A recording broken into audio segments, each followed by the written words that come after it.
तो जो मेष राशि वाले जातक हैं उनके दूसरे भाव में वृष का चंद्रमा होगा, ठीक है।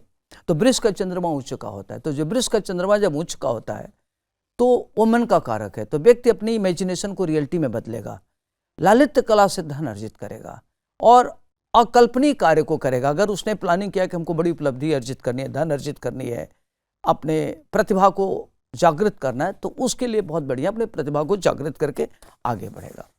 बृहस्पति उनका तीसरे भाव में है, तो जो बृहस्पति की दृष्टि है सीधे पांचवी दृष्टि तो उसके पांचवी दृष्टि सप्तम भाव पर है, तो उनको अपनी महिला मित्र से सावधानी बरतनी है। महिला मित्र का सहयोग मिलेगा।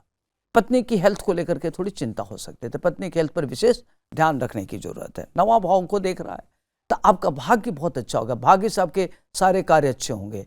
आप अगर कैरियर को लेकर के चिंतित हैं तो कैरियर में विकास होगा, धन की स्थिति अच्छी होगी, पारिवारिक दायित्व को पूर्ण करने में सफल होंगे। अगर आप भूमि भवन खरीदना चाहते हैं तो इच्छित भूमि खरीद सकते हैं, घर बनवा सकते हैं, गाड़ी खरीद सकते हैं, बड़ी प्रॉपर्टी ले सकते हैं, क्योंकि भाग्य आपका साथ दे रहा है। पिता का बड़ा सहयोग मिलेगा, लेकिन ध्यान रखना है कि पिता से वैचारिक मतभेद न हो, पिता से वाद विवाद न करें, पिता की बात को सुने।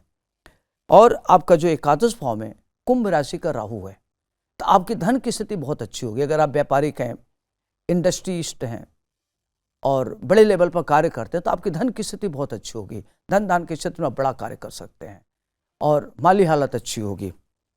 छठे भाव में बुध है, बुध का स्वामी जो आपका, और वो बैठा है आपका नवम भाव में, तो आपको ध्यान रखना है कि आपके साथ कॉन्स्पिरेसी हो सकता है। ज्ञात व्यक्ति के साथ कोई डील नहीं करना है, चूंकि आप पर मेष राशि की शनि की 7.5 चल रही है, तो आपको अपने हेल्थ का ध्यान रखना है, वेल्थ का ध्यान रखना है, अपने माइग्रेन को ध्यान रखना है, माइग्रेन न बढ़े, और बहुत ज़्यादा ओवर थिंक नहीं करना है, ओवर टॉक नहीं करना है, अपने को बहुत बैलेंस करके रखना। अगर जहाँ अपने बैलेंस को इधर उधर किया तो आपके लिए दिक्कत होगी, तो अपने को जितना संतुलित रखेंगे उतना रहेगा। दूसरी बात का ध्यान रखना है कि आपको तेज गति की गाड़ी नहीं चलानी है, बड़ों की बात की अवहेलना नहीं करनी। कोई बात आपको करना है, कोई काम कर रहे हैं तो अपने मदर फादर गुरु से राय जरूर लें। चौथे भाव का जो स्वामी है, चतुर्थेश चंद्रमा है, उच्च का है, तो आपका व्यापार बहुत अच्छा होगा, धन की स्थिति बहुत अच्छी होगी। अगर आप रचनात्मक कार्य करते हैं उसमें आगे बढ़ेंगे। अगर आप संगीत में हैं, साहित्य में हैं, फिल्म बनाते हैं तो वो क्षेत्र आपके लिए काफ़ी ज़बरदस्त रहेगा। ये ध्यान रखना है कि महिला मित्र आपको थ्रेट कर सकती है, तो आपको उसका चेक बैलेंस रखना है, नहीं तो आपको प्रॉब्लम हो सकती है। पारिवारिक में बृहस्पति मिथुन का आएगा, फिर कर्क में आ जाएगा, तो आपको ध्यान रखना है कि टास्क आपने बड़ा रखा है, काम बड़ा सोच रहे हैं करने के लिए, और आप आलसी हैं, काम ही नहीं करना चाहते, कोई चीज़ कल पर टालना चाहते हैं, तो आपको सिंसियर होना है, टास्क टारगेट ओरिएंटेड होकर कार्य करना है, आलस्य का परित्याग करना है, क्योंकि आलस आपका सबसे बड़ा शत्रु है। आपका भाग्य को देख रहा है तो भाग्य से सारे कार्य संपन्न होंगे, खर्चे बहुत बढ़ेंगे, घर में शुभ कार्य होगा, कुछ निर्माण कार्य कराएंगे तो खर्चे बहुत बढ़ सकता है, तो अपने खर्च को बैलेंस रखिए, आय से अधिक व्यय मत करिए। अगर आप मान लीजिए कि जो कमाते हैं उसका कम से कम 40% 30% सेव करने के लिए भी सोचिए। संतान की टेरिटरी में आपको दखलंदाजी नहीं करनी, संतान का पूरा ध्यान रखना है। पत्नी की सेहत को लेकर के ध्यान रखना है। आपके जो मदर फादर हैं उनका पूरा सहयोग मिलेगा, उनकी बात को सुननी है, उनसे डिबेट ना करें। पड़ोसियों से संबंध अच्छे रखें, क्योंकि आपके पड़ोसियों से संबंध अच्छे नहीं होते तो पड़ोसियों से संबंध अच्छे रखें। आप गाड़ी बहुत तेज चलाते हैं तो गाड़ी तेज ना चलाएं।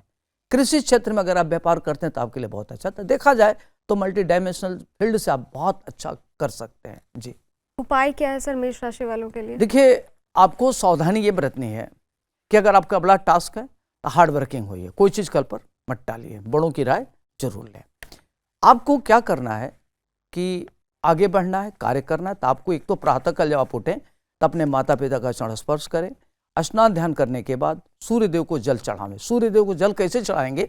तांबे का लोटा ले लीजिए, उसमें केसर डाल लीजिए, लाल पुष्प डाल लीजिए और चावल को, अक्षत को लाल रंग में रंग लीजिए और ओम घृणे सूर्याय नमः, ओम भास्कराय सूर्याय नमः, ओम खगाय नमः, ओम मार्तंडाय नमः, जो मंत्र आपको अच्छा लगे उस मंत्र को जपते हुए सूर्य को जलाभिषेक करिए।